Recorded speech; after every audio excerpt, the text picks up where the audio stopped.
സന്ധ്യ ആയപ്പോഴേക്കും ഇവിടെ ഗംഗാരതിക്കുള്ള ഒരുക്കങ്ങളൊക്കെ തുടങ്ങി. ഈ റെഡ് കളർ കുർത്തയിട്ടിരിക്കുന്ന പൂജാരിമാരാണ് ഗംഗാരതി ചെയ്യുന്നത്.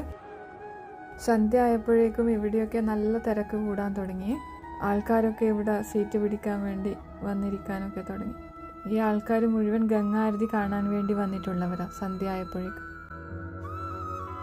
ഞങ്ങൾ ഒഴുക്കിവിട്ട വിളക്ക് കെടാതെ എവിടം വരെ പോകുന്നുണ്ട് എന്നറിയാൻ വേണ്ടിയിട്ട് ഞങ്ങൾ അത് നോക്കി അവിടെ തന്നെ നിന്നു, കണ്ണിന്ന് മറിയുന്നത് വരെ. ഇത്രയും ഒഴുക്കുള്ള നദിയിൽ എത്ര ഈസി ആയിട്ട് ആ കുട്ടികൾ നീന്തുന്നത് നോക്കി.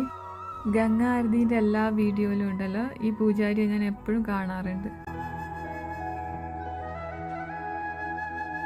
അങ്ങനെ ഞങ്ങളും ഗംഗാരതി കാണാൻ വേണ്ടിയിട്ട് റെഡി ആയിട്ടിരുന്നു. ഇവിടെയൊക്കെ ഫുൾ നോർത്ത് ഇന്ത്യൻസും ഇവിടുത്തെ ആൾക്കാരും മാത്രമേ ഉള്ളൂ കേട്ടോ.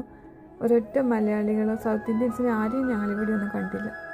പിന്നെ കുറേ ഫോറിനേഴ്സും ഉണ്ടായിരുന്നേ. ഇവിടുത്തെ തിരക്ക് കാണിച്ചു തരാൻ വേണ്ടി ശ്രീ കഷ്ടപ്പെട്ട് വീഡിയോ എടുക്കുക. ഗംഗാരതിൻ്റെ കൂടെ തന്നെ ഇവിടെ